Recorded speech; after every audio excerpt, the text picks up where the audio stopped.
Mister Saurabh, हमें आपके office की तलाशी लेनी। लेकिन सर, वारंट है हमारे पास।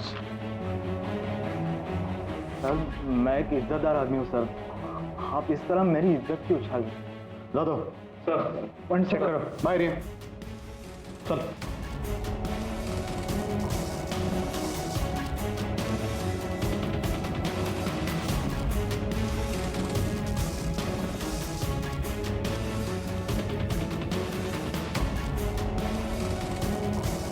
काय जाधव कॅमेऱ्यात?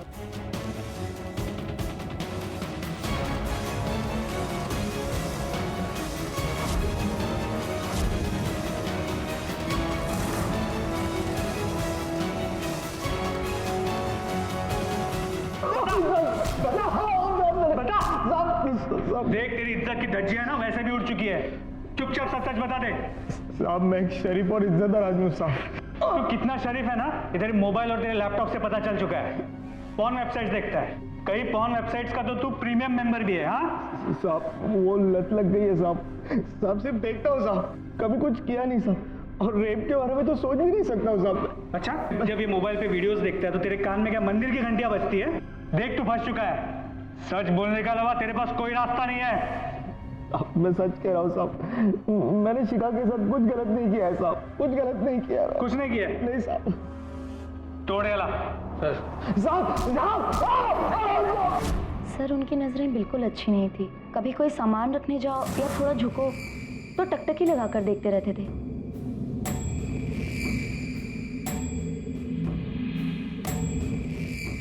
हाँ सर, उन्हें वो अलग अलग तरीके से करने की आदत है। मुझे बहुत गंदा लगता था, मुझे बहुत गुस्सा भी आता था। मैंने उनसे बहुत बार कहा कि मैं आपकी बीवी हूँ, कोई प्रोस्टिट्यूट नहीं हूँ, लेकिन वो मेरी कोई बात नहीं मानते। जब जब शिखा के साथ जबरदस्ती हुई, आपके पति बेडरूम में ही थे? सर घर का सारा काम मैं करती हूँ, इतना थक जाती हूँ कि एक बार सोती हूँ तो फिर सुबह तक आंख नहीं खुलती, किसी चीज का कोई होश नहीं रहता मुझे। हम तो उनसे दूर दूर ही रहते थे सर, जानबूझकर छूने की भी कोशिश करते थे और ऐसे दिखाते हैं जैसे गलती से हाथ लग गया, लेकिन क्या हम बुद्धू हैं? अरे बोल लगा गई। नहीं सर। साहब मैंने कुछ नहीं किया है साहब, मैं सच कह रहा हूँ साहब, मैंने कुछ नहीं किया है साहब, सिर्फ पॉर्न फिल्म देखता हूँ साहब। हर आदमी तो देखता है ना साहब पॉर्न फिल्म, वो पॉर्न फिल्म देखने वाला रेपिस्ट तो नहीं होता है ना साहब। तू कर सकता है, खुद की बीवी को तंग करता है, हर औरत को बुरी नजर से देखता है तू। साहब सिर्फ सोच सकता हूँ साहब, कुछ करने की हिम्मत नहीं है साहब मुझे। और आई शपथ साहब, मैंने शिखा के साथ कुछ गलत नहीं किया है साहब। लेकिन ऑफिस की औरतें, कस्टमर्स, सोसाइटी की औरतें, हर औरत को बुरी नजर से देखता है, घूर घूर के देखता है। ये तो तुझ जैसे लोग हैं जिनकी वजह से औरतों को बाहर निकलना मुश्किल हो जाता है। साहब अगर शिखा बोलती है कि उसके साथ कुछ जबरदस्ती हुई है तो उसे कुछ तो पता चलता, वो कौन है, उसे कुछ तो याद आता साहब। ऐसे कैसे हो सकता है कि उसे कुछ भी पता नहीं है? जादव, चार्जशीट तैयार करा। औरतों के साथ गलत व्यवहार करने के जुर्म में कुछ दिन हमारा मेहमान बन के रहेगा। साहब मैंने कुछ नहीं किया है साहब। सर ये सौरभ भी हमारा मेन सस्पेक्ट लगता है, उसके दिमाग में तो ऐसे कीड़े भी हैं और उसने अपनी बीवी तक को नहीं छोड़ा। उसके खिलाफ हमारे पास कोई सबूत नहीं है, ना ही अशोक के खिलाफ। और अशोक के पास कोई वजह नहीं है शिखा या विमल से बदला लेने की। और उसके बारे में किसी ने कोई बुरी बात तक नहीं की। दुकान का स्टाफ है, आस पड़ोस की औरतें, सब उनकी इज्जत करते हैं। मैंने मेडिकल रिपोर्ट्स मंगवाए थे, उसका क्या हुआ? सर विटामिन B12 के ट्रेसेस मिले, डॉक्टर ने कहा कि किसी दवाई का साइड इफेक्ट हो सकता है। जादव पता करो शिखा को सोने से पहले कोई दवा लेने की आदत थी क्या? मतलब स्लीपिंग पिल्स या विटामिन B डेफिशिएंसी की दवा। हो सकता है कि किसी ने इस आदत का फायदा उठाया हो और कोई घर का ही हो सकता है। एक बार अगर वो आदमी मिल गया तो आगे की सारी कड़ियां अपने आप सुलझ जाएगी। सर शिखा रात सोने से पहले दूध पीती थी जी, और अक्सर वो लेने आती थी, आप उसे देने जाते थे। मैं देने जाती। कहीं ऐसा तो नहीं कि आप उसमें कुछ मिला देती थी ताकि उसे होश ना आए? और वैसे भी आपकी पति की आदतें आप बर्दाश्त नहीं कर पा रही थी, कहीं आपने उसे मौका नहीं दिया? शिखा के साथ वो सब करने का? हमने ऐसे केसेस देखे हैं जहां पर अपनी शादी को बचाने के लिए, अपने पति को खुश करने के लिए औरतें क्या क्या नहीं कर बैठती। मैंने ऐसा कुछ नहीं किया अपने पति के लिए, सुना आपने? और हम विश्वास कर बैठे आप पर।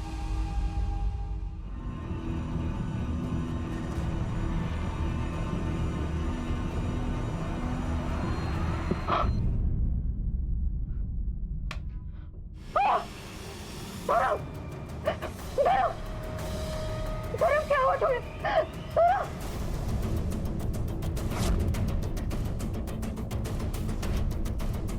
घर में फोर्स एंट्री की कोई निशानी नहीं है।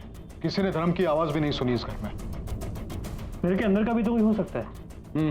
हो सकता है। सर कहीं शिखा या विमल या इन दोनों ने मिलकर धर्म पे तो हमला नहीं किया? उन्होंने इस बात को मान लिया हो कि धर्म ही वो आदमी है जिसने शिखा के साथ रेप करने की कोशिश की हो। घर की अच्छी तरह से तलाशी लो, मैं शिखा के बेडरूम में जाता हूं। सर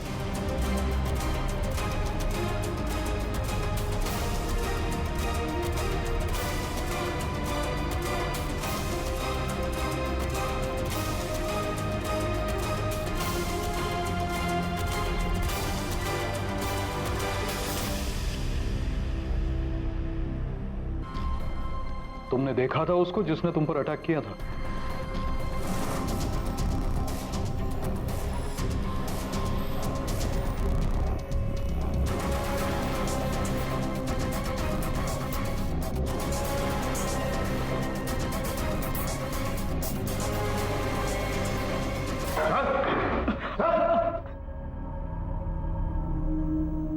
क्यों जान लेने की कोशिश की धर्म की? बहुत गुस्सा आया था साहब। धर्म भाई ने हम पर उंगली उठाई थी, हमने कुछ नहीं किया था साहब, फिर भी हमें बदनाम कर दिया। जिस दिन आप उठा के ले गए तब से आस पड़ोस के लोग भी बात करना बंद कर दिए। माँ बाप भी अच्छे से बात नहीं करते, सबको यही लग रहा है कि हमने ही रेप कर दिया साहब। और हमने उनके घर से एक चम्मच तक नहीं चुराया। ईमानदारी से नौकरी करते थे, पगार लेते थे, घर में सबसे भाभी दीदी करके बात करते थे, पर उन्होंने क्या किया, हमारा नाम बदनाम कर दिया।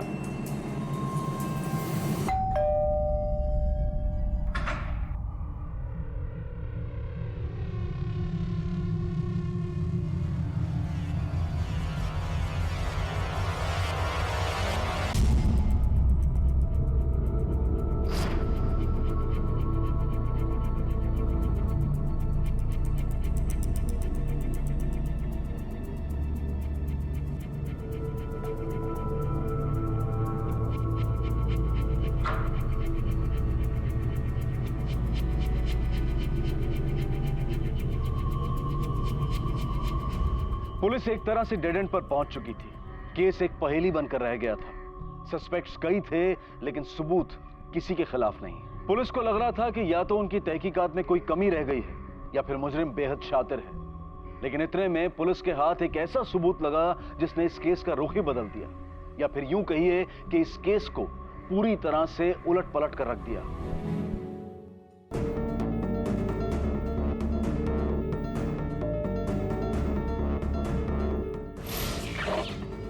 आपकी अलमारी से मिला है, जिसकी हमने फॉरेंसिक जांच करवाई, जिस पर आपके खून के निशान हैं, जिसका डीएनए आपके डीएनए से मिलता है, इस पर आपके फिंगरप्रिंट्स भी हैं। अब तो सच बोलिए। ये क्या कह रहे हैं आप? मैंने कुछ नहीं किया। झूठ बोल रही हैं आप।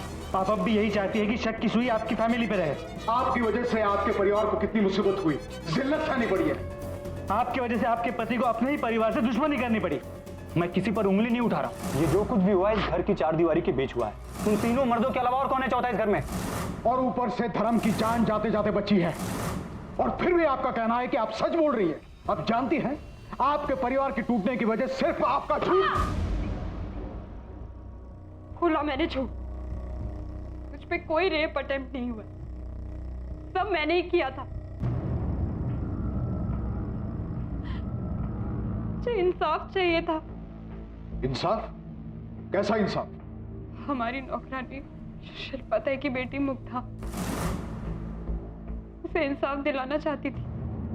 ये नहीं पता था कि बात यहाँ तक पहुंच जाएगी।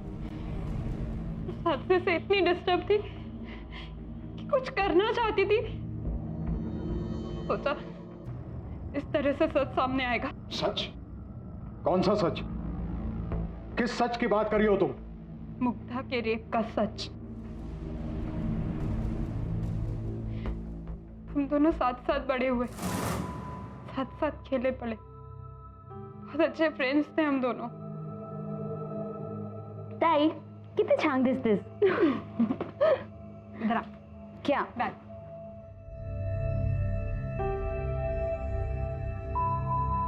मुग्धा किती छान दिसतेस. मेरी छोटी बहन की शादी थी। मैं अपने ससुराल वालों के साथ मायके गई थी। मुग्धा हमारी मदद कर रही थी मेरी बहन को तैयार करवाने में। वाह मुग्धा, कितनी सुंदर मेहंदी लगाई है रे, है ना? अरे बेटा, मेहंदी हुई या नहीं? हाँ बस हो गई। खाना तैयार है, सबको बुला लो. अच्छा मैं बुलाती हूँ। सबको मेहंदी लग चुकी थी। मेरे ससुराल वालों का रहने का इंतजाम ऊपर ही किया गया था। सारे जेंट्स पी रहे थे। ताई, हाँ तू रुक, मैं बुला कर लाती हूँ। अच्छा चल ठीक है, जा। मैंने मुग्धा को उनको बुलाने को भेजा था, और जब बहुत देर तक वो नहीं लौटी तो ए मुग्धा का नहीं आली अजून?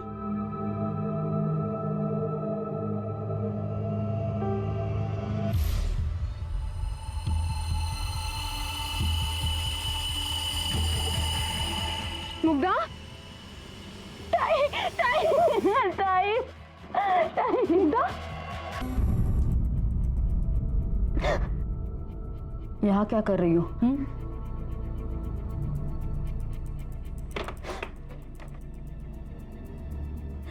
चल लवकर.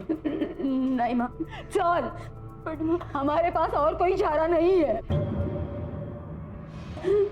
अरे कौन भरोसा करेगा तुझ पर? और किस मुंह से बताएगा उनको तू? हाँ? चल. नहीं माँ, नहीं. नहीं. दी और खुद भी खुदकुशी कर ली। जीना इतना मुश्किल क्यों हो गया था उनके लिए? और अगर उनके साथ कोई अन्याय हुआ था, कुछ गलत हुआ था, तो माँ बेटी पुलिस के पास जा सकती थी। लेकिन इस घटना के 2 महीने के बाद कुछ ऐसा हुआ जिसने सबको हैरान कर दिया।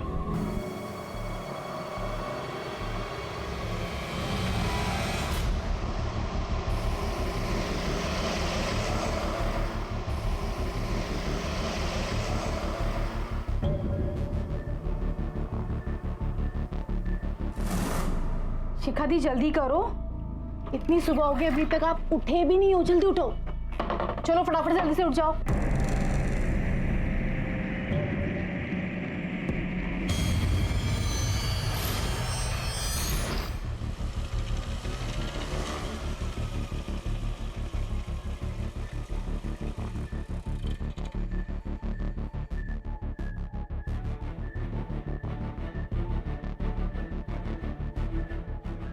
आप सुनिए, हाँ मुझे FIR लिखवानी है। हाँ, वहाँ पे।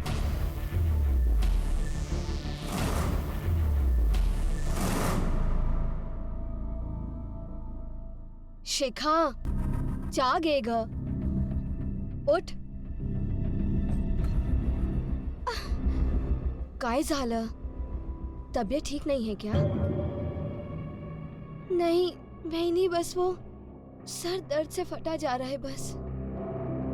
है का है? ये निशान कैसे?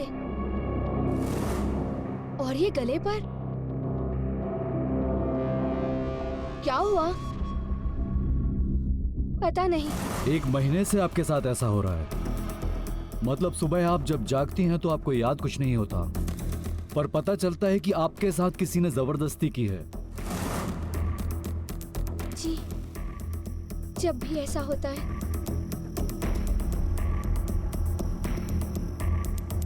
कमर के नीचे बहुत दर्द होता है. तो इतने दिन आप चुप क्यों रही?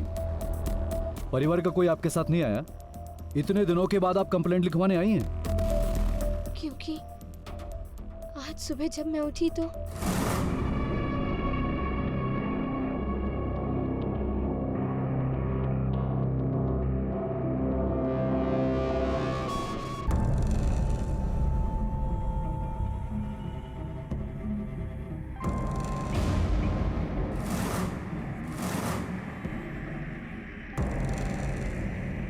इसका मतलब कोई तो है जो आपके साथ ये बार बार कर रहा है, लेकिन आप नहीं जानती वो कौन है। जी नहीं, होश में रहती तो जान पाती। ससुराल में कोई है जिस पर आपको शक है? नहीं सर, कोई नहीं है। सब बहुत अच्छे लोग हैं। मुझे कुछ समझ नहीं आ रहा सर, मेरे साथ क्या हो रहा है। बस जब भी सुबह उठती हूँ सर बहुत भारी हुआ रहता है। सबसे पहले आपकी मेडिकल टेस्ट करवानी होगी। अजीब वाकया था। शिखा ने पुलिस के सामने शिकायत दर्ज करवाई थी कि उसके ससुराल में उस पर बलात्कार होता रहा है, लेकिन वो नहीं जानती कि वो कौन है और ना ही परिवार के किसी सदस्य पर उसे शक है। पुलिस को बहुत सावधानी बरतनी थी, क्योंकि हो सकता है कि विक्टिम झूठ बोल रही हो, किसी को फंसाने की कोशिश कर रही हो। पुलिस हर संभावना पर विचार कर रही थी। वो झूठ बोल रही थी या सच, ये तो मेडिकल जांच के बाद ही साफ होने वाला था। लेकिन अगर वो वाकई में विक्टिम है तो फिर कोई तो था जिसने बड़ी ही चालाकी से ये जाल बना था। लेकिन इस जुर्म का मकसद क्या था? सिर्फ अपनी भूख मिटाना या फिर विक्टिम से बदला लेना? इस रहस्य पर से पर्दा उठने में अभी काफी वक्त था। तहकीकात बहुत मुश्किल थी, लेकिन अगर जरा सी भी संभावना नजर आती कि शिखा के परिवार में ही कोई उसका शोषण कर रहा था तो उस तक पहुंचना जरूरी था।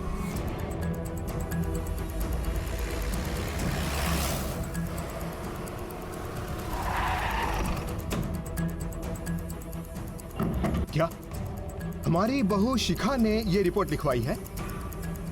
इंस्पेक्टर साहब, अगर ऐसा कुछ है भी तो उसे मुझे बताना चाहिए था, अपने सास को बताना चाहिए था। 2 बहुएं और भी हैं, उनसे कुछ कह देती। जब घर का ही कोई शामिल हो इस जुर्म में तो वो किसी से कैसे कहती?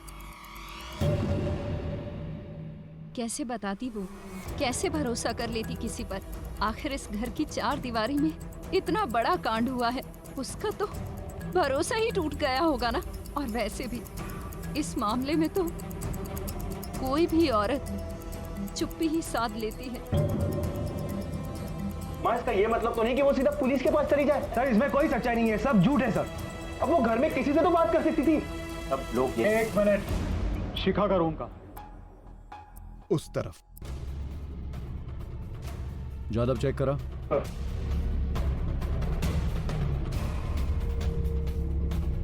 ये पिछले 2 महीनों में शिखा के व्यवहार में आपने कोई अजीब बात महसूस की? कोई चेंज? 1-2 बार मैं उसे चाय देने आई थी तो मुझे कुछ अजीब लगा। उसके हाथ पर और उसके गले पर नाखूनों के निशान थे। जब मैंने उससे पूछा तो शिखा ने कहा कि पता नहीं वैनी, और फिर सर, कुछ तो मनगढ़ंत कहानियां बना रही है वो। कैसे मुमकिन है ये सब कुछ घर में करवाना? झूठ बोल रही है वो।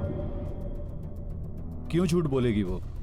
किसको फंसाने के लिए? हाँ, झूठ बोलने की तो कोई वजह नहीं है उसके पास। वो मन में आ रहा है वो बोले जा रही हो। ऐसे कैसे हो सकता है घर में हम सबके रहते हुए? इसका क्या मतलब है? इसमें हम सब शामिल हैं? बकवास करती हो। सर, वजह तो पता नहीं है, पर यह पक्का है कि शिखा झूठ बोल रही। भाभी क्यों किसी को फंसाना चाहेंगी? हम लोगों में आपस में कोई झगड़ा नहीं है, हम सब प्यार से रहते हैं। हाँ सर, भैया और भाभी का रिश्ता तो बहुत ही अच्छा है। बहुत प्यार करते हैं एक दूसरे से। मुझे तो ये समझ में नहीं आ रहा है कि भाभी ऐसा क्यों कर रही है। सर, मैं सच बोलूँ तो मुझे नहीं लगता कि भाभी के साथ ऐसा वैसा कुछ हुआ है, और अगर हुआ भी है तो कैसे, पता नहीं सर। हाँ इंस्पेक्टर साहब, और कितनी देर चलेगी ये पूछताछ? क्यों, डर लग रहा है? हमें किस बात का डर है? पता चल जाएगा। शिखा का पति कहाँ है? जी, मेरा बेटा इन दिनों पुणे में, पिछले दिनों उसका ट्रांसफर हुआ है। शनिवार और इतवार को आता है। उसे फोन करके बुला लीजिए और पुलिस स्टेशन आकर रिपोर्ट करने के लिए बोलिए। जी। ये केस बहुत ही अजीब है। शिखा का कहना है कि रात को उसके बेडरूम में कोई आता है, उसे रेप करता है, और उसे किसी पर शक नहीं है, ना ही उसके परिवार में किसी को देख के ऐसा लगता है कि उसमें से कोई हो सकता है। और एक बात साफ है कि बाहर से अंदर कोई नहीं आ सकता। सर, कहीं शिखा तो झूठ नहीं बोल रही? हो सकता है, पर क्यों? अजीब बात तो यह है, उस परिवार के किसी भी औरत को विश्वास नहीं हो रहा है कि शिखा झूठ बोल सकती है। अक्सर घरों में औरतों के बीच झगड़ा होता रहता है, पर यहाँ पर ऐसा कुछ नहीं दिखता है। ये शिखा के पति की क्या खबर? सर, वो ऑन द वे है, आ ही रहा होगा।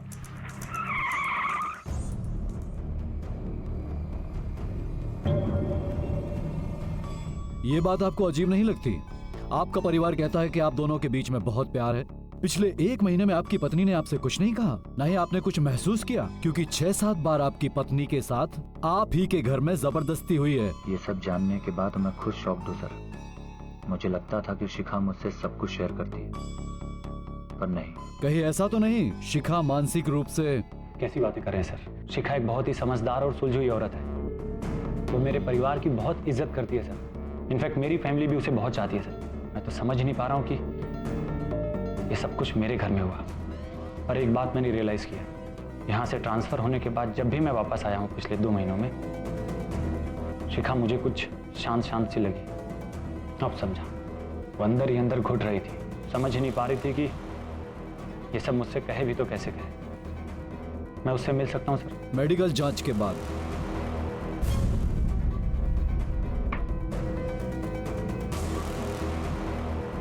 शिखा के साथ रेप हुआ है और वो भी बड़ी बेरहमी के साथ। उसके प्राइवेट पार्ट पर इंजरीज हैं और बॉडी पर कुछ निशान भी पाए गए हैं, कुछ पुराने और कुछ ताजे।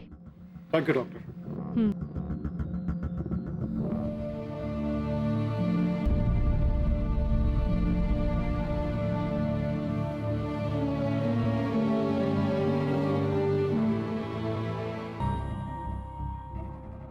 शिखा, संभालो अपने आप को। मैं हूं तुम्हारे साथ।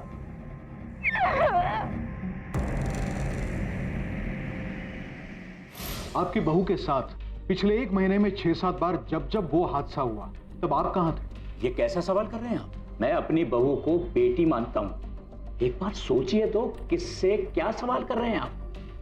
मैं ऐसा सोच भी नहीं सकता। सोचने के लिए तो कोई भी कुछ भी सोच सकता है। जल्दी बताओ सच क्या है। देखिए सर, हमारे पास फालतू का टाइम नहीं है कि शिखा की एक झूठ की वजह से हम रोज रोज पुलिस स्टेशन के चक्कर लगाए। मैं वैसा आदमी नहीं हूं सर। मेरा एक छोटा सा ऑफिस है। मैं इज्जतदार आदमी हूं। इज्जतदार लोग ऐसे घटिया जुर्म नहीं करते, ऐसा कहीं लिखा है?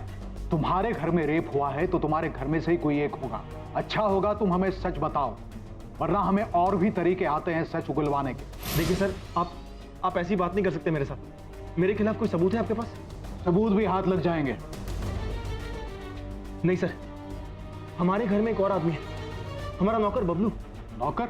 जी सर, वो रोज रात रसोई में सोता है। जरूर उसी ने ऐसी घटिया हरकत की होगी। सर, उसकी शादी भी नहीं हुई अब तक, और जब से आप लोग पूछताछ करने के लिए घर पे आए, वो तब से गायब है। सर, एक बात को शायद हमने मिस कर दी। शिखा का कहना है कि उसके सोने के बाद उसके साथ कोई रेप करता और उसे पता तक नहीं चलता। हो सकता है ये रेपिस्ट उसे कोई ड्रग देता या उसके खाने में कुछ मिलाता। ये काम घर का ही कोई कर सकता है। हो सकता है कोई औरत इसमें इन्वॉल्व हो। शिखा के ब्लड टेस्ट करवाओ और पता करो कि उसके ब्लड में कोई ड्रग के ट्रेसेस है क्या। सर,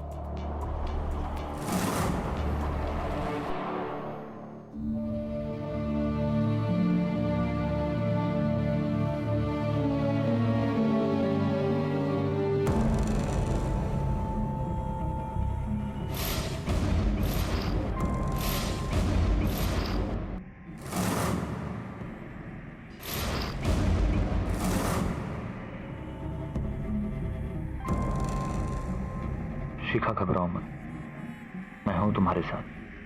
चलो। भगवान जाने क्या हो रहा है। कोई अब तक घर क्यों नहीं आया? दीदी, आजकल तो पुलिस तो रेप केसेस में बहुत सख्ती से पेश आती है।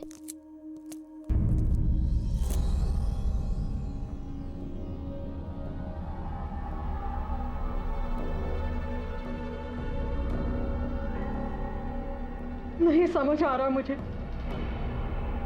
कि मैं क्या कहूँ। हमदर्दी तो होनी चाहिए। और मेरे दोनों बेटे और मेरा पति, सबके सब तो पुलिस स्टेशन में। किसके लिए रो? उनके लिए कि तेरे लिए? माँ, भूखा गया आपको? और ये किस तरह की बातें कर रही हैं आप? अब समझा कि घर में रहने के बावजूद शिखा इतनी चुप क्यों थी? अपना दुख, अपना दर्द किससे बांटती? आप लोगों से? आप पर भरोसा करती वो? अरे इसका दुख तो दूर, आपको भैया, पापा और धर्म की पड़ी है। गुस्सा तो हमें भी आ रहा है। मेरे पति पे लांछन लगा है। भाभी प्लीज, शिखा ने किसी पर कोई लांछन नहीं लगाया। सुना आप सबने? अरे इस बेचारी को तो ये भी नहीं पता कि इसके साथ ये सब किसने किया। और आपको क्या लगता है, ये सब जानकर मुझे धक्का नहीं लगा? पर एक बात तो समझ गया हूं मैं, ये जो कुछ भी हुआ है इस घर की 4 दीवारी के बीच हुआ है। तो पूछताछ तो होगी। उन तीनों मर्दों के अलावा और कौन है चौथा इस घर में? बबलू कहाँ है? क्या हुआ साहब? वो तो काम पे होगा, और कहाँ जाएगा? काम पर नहीं आया इसलिए तो उसे ढूंढते आए यहाँ पर। साहब इधर तो आया नहीं वो, और बता के भी नहीं गया कि कहाँ जा रहा है। उचला यार चौकीदार सांगेल कुठे तो। साहब क्या किया था उन्होंने? साहब बात तो सुनिए। अरे साहब सच बताओ बबलू कहाँ है? झूठ बोलोगे तो तुम भी फंसोगे। रेप कैसे है ये? साहब राम कसम हम सच कह रहे, हमको कुछ नहीं पता साहब, कुछ नहीं जानते हम सब कह रहे। नहीं जानते तुम? दादा साहब हम नहीं जानते, हमें कुछ नहीं पता साहब, हमने कुछ नहीं कहा। सब हम लोग सच बोल रहे। सब हमारा भरोसा कीजिए सब हमें सच में नहीं पता बबलू कहाँ है। बाबा मैं तो कहता हूं कि आप कह दो विमल से कि वो अपने बीवी को लेकर कहीं और चला जाए। क्या हो जाएगा उससे? लोग यही कहेंगे कि हम ही लोग कहीं ना कहीं गड़बड़ हैं, गलत है, इसलिए हमने अपनी बहू को घर से निकाल दिया। पर बाबा उन दोनों की वजह से थाने में पिटाई हुई हमारी। मैं तो अब उन दोनों की शक्ल 1 मिनट बर्दाश्त नहीं कर सकता इस घर में। भैया ठीक कह रहे, निकाल दीजिए उन्हें घर से। धर्म न शिखा कहीं जाएगी और न मैं। शिखा ने किसी का नाम नहीं लिया है और न ही किसी पर कोई आरोप लगाया है, लेकिन जिस तरह से तुम रिएक्ट कर रहे हो ना, ऐसा लगता है कि तुमने जरूर कुछ किया है। भैया दोबारा सी बात बोलिए ना, मेरा हाथ उठ जाएगा। धर्म नहीं बाबा, मुझे बोलने दीजिए। मैं क्या जानता नहीं क्या इनको? भैया को तो मैं एक फूटी आंख नहीं बहाता। ये जरूर भैया और भाभी की प्लानिंग होगी ताकि मुझे इस घर से बाहर निकाल सके। बदतमीज, तेरी इतनी जरूरत की मुझ पर इल्जाम लगाता है? क्या मतलब है तुम्हारा? हाँ तुम लोग सही हो और हम गलत। देखो अपनी मनमानी मत करो, मैं कहता हूं। आप लोगों की चलेगी। बस मैं कहता हूं चुप हो जाओ तुम लोग। ये घर है अखाड़ा नहीं। अपने अपने रूम्स में जाओ।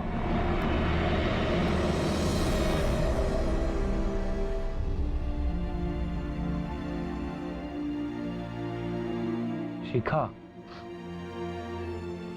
ये जो कुछ भी हो रहा है ना, इसमें तुम्हारी कोई गलती नहीं है। तुम्हें आराम की जरूरत है। चलो लेट जाओ। चलो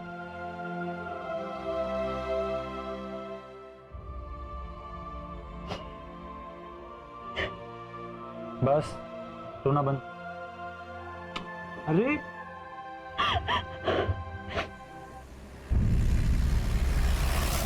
और बबलू भाई बड़े दिनों बाद अपना पान बना दो।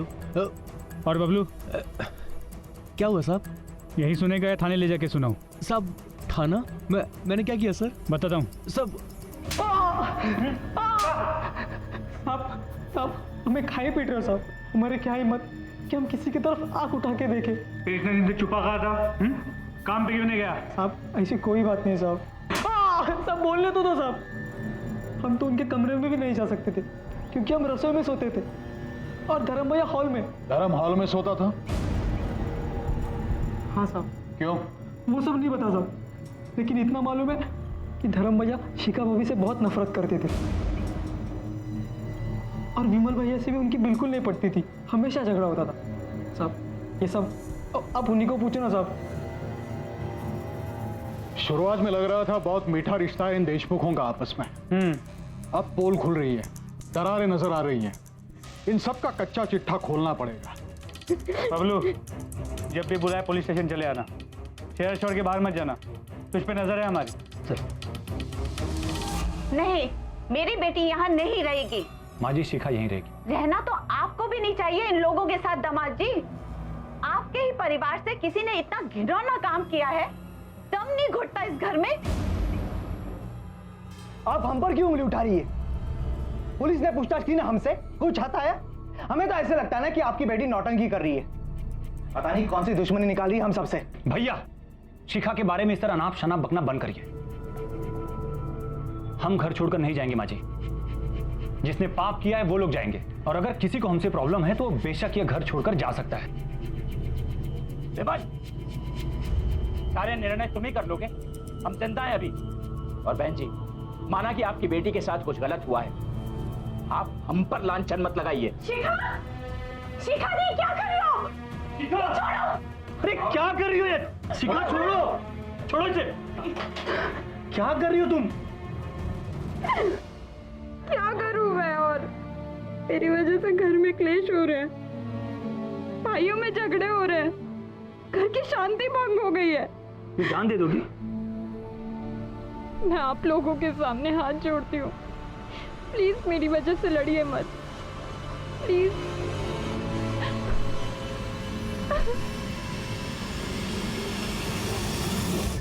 अच्छे लोग हैं साहब, झगड़े की बात कभी हमने उनके घर में सुनी ही नहीं। अशोक जी की एक दुकान है, अब सौरभ चलाता है। विमल वो अकेला ही घर में नौकरी करने वाला है, पर धर्म ने तो बाप को डुबा ही दिया। धर्म तो शुरू से ही ऐसा है, लड़कियों पे पैसे उड़ाना, अय्याशी करना, कॉलेज टाइम से उसका यही हाल है।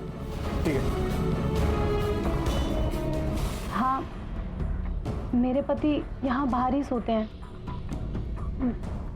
वो हम लोगों के बीच बनती नहीं है। पर ये सब आप लोग क्यों पूछ रहे हैं? आपकी भाभी पर रात के वक्त जो बलात्कार हुआ, एक बार नहीं कई बार हुआ, इससे एक सवाल उठता है कि उनके बेडरूम के सबसे करीब कौन है।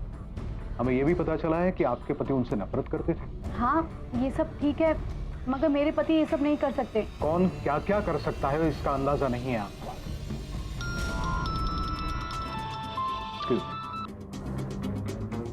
हाँ बोलो। सर इस धर्म की सारी इन्फॉर्मेशन निकाली, कॉलेज के जमाने से अपने बाप के पैसे उड़ा रहा है। फिलहाल ये घर पे ही है, इसका धंधा ठप है। इसे धंधे में लगाने के लिए घर से और पैसे चाहिए थे, मगर विमल ने साफ इनकार कर दिया। सर इस धर्म की वजह से घर में अभी काफी झगड़े भी हो रहे हैं। ठीक है, चल।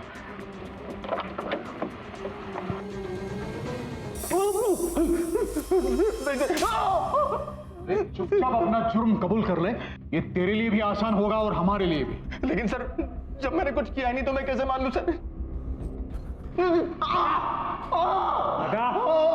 बताता है और खातिरदारी करूं तेरी। सर मैं मानता हूं कि मेरी विमल भाई और भाभी से बिल्कुल नहीं बनती, इनफैक्ट मेरी पूरी फैमिली से मेरी नहीं बनती। कोई मेरी मदद ही नहीं करना चाहता, यहाँ तक कि मेरी बीवी भी मेरे बारे में यही सोचती है कि मैं निकम्मा हूं, किसी काम का नहीं हूं सर। वो तो तुझे अपने साथ बेडरूम में सोने भी नहीं देती। तुझे तो हॉल में से दिखता होगा ना भाभी के बेडरूम में क्या चल रहा है। सर मैं आपसे कह रहा हूँ ना, ये काम बबलू नहीं किया है। सर ये काम बबलू नहीं किया है, या फिर जरूर ये भाई और भाभी की प्लानिंग होगी ताकि वो मुझे हमेशा के लिए अपने रास्ते से हटा सके। वो तो यही चाहते हैं कि बाबा की पूरी जायदाद उन्हीं को मिले, इसलिए तो वो मेरे बाबा को भी मुझे पैसे देने से रोकते हैं। सर मैंने कुछ नहीं किया है सर, मैंने कुछ नहीं किया है। बबलू, शक के दायरे में सबसे पहला नंबर इसका है तो घर का नौकर, चेहरे से भी भोला भाला लगता है।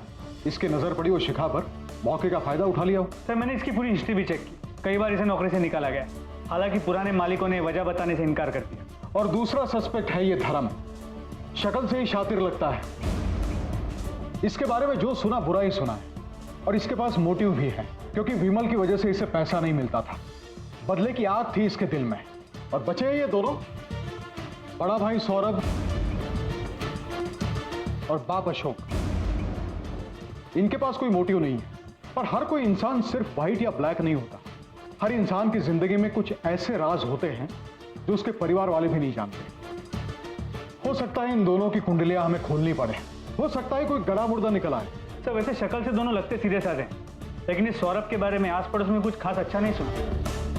अगर उसने मुझे कहा पुलिस में जाने की कोई जरूरत नहीं, मैं झगड़ी माँ से, अगर उसने मेरी एक न सुनी, अगले दिन उसने शिल्पा ताई से बात की और कहा कि इस बात को फैलने न दे, फिर ससुराल की बदनामी होगी।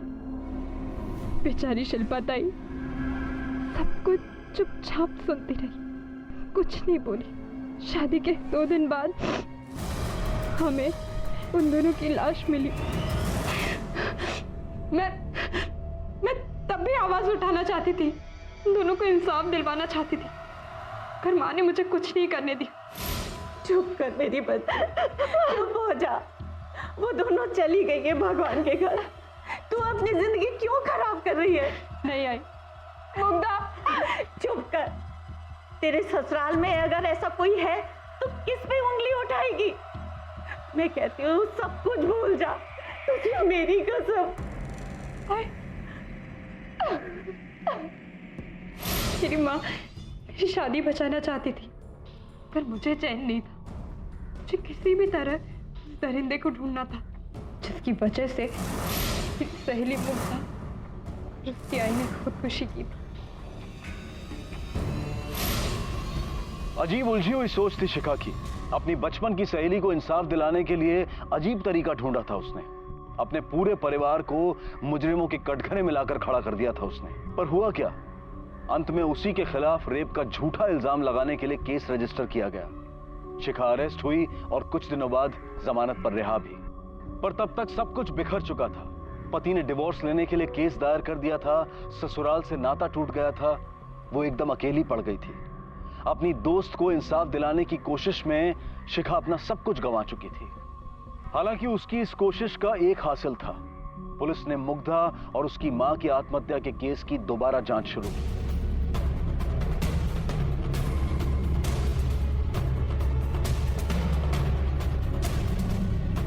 ये आपके पड़ोस में जो मुग्धा रहती थी उसके बारे में क्या जानती हैं आप? ये शिखा की बहन की मेहंदी में ये मुग्धा आई थी?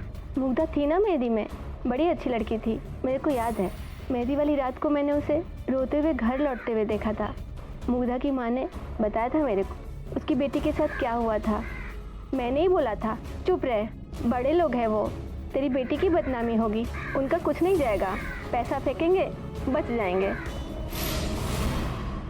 अब पुलिस जान चुकी थी कि शिखा की बहन की मेहंदी वाली रात ही मुग्धा के साथ बलात्कार हुआ था और उसके बाद ही उसने और उसकी मां शिल्पा ने आत्महत्या की थी। लेकिन अब ना तो मुग्धा की डेड बॉडी थी और ना ही दूसरा कोई जरिया जिससे यह साबित हो सके कि उस रात मुग्धा के साथ बलात्कार हुआ था।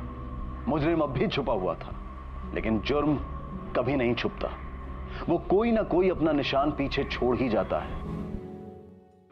सर, मुग्धा की मां ने दूसरी नौकरानी को बताया था कि उसकी बेटी के साथ रेप हुआ है और ये मुग्धा की पोस्टमार्टम रिपोर्ट, जरा ध्यान से देखिए। ओ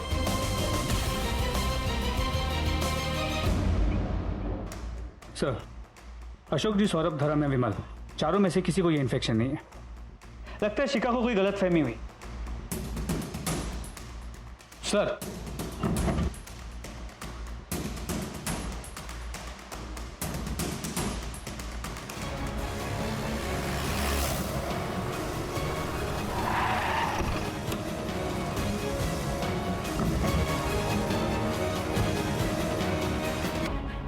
अब क्या हुआ इंस्पेक्टर साहब?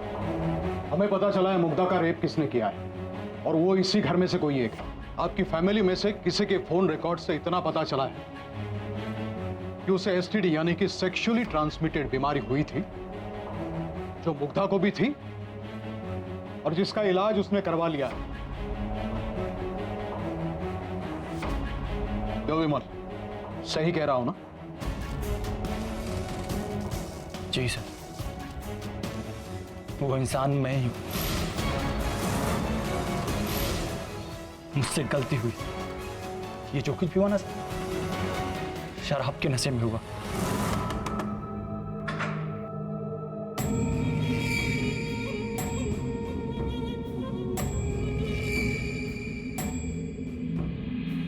दादा, आप सबको खाने के लिए बुला रहे हैं, आप लोग जल्दी आइएगा। मुग्धा, जी दादा। एक गिलास पानी मिलेगा? हाँ दादा, अभी लाती हूँ।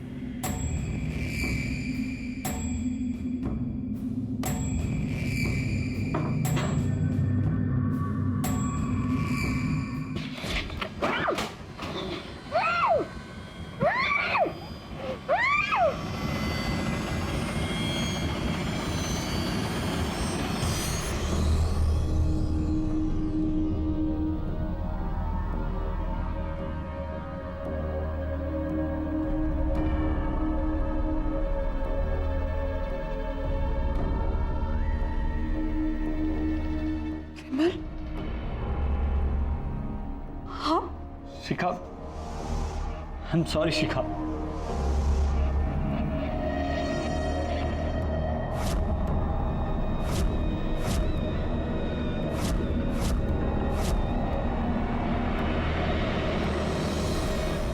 शिखा इंसाफ चाहती थी, लेकिन इसके लिए जो उसने रास्ता चुना वो गलत था।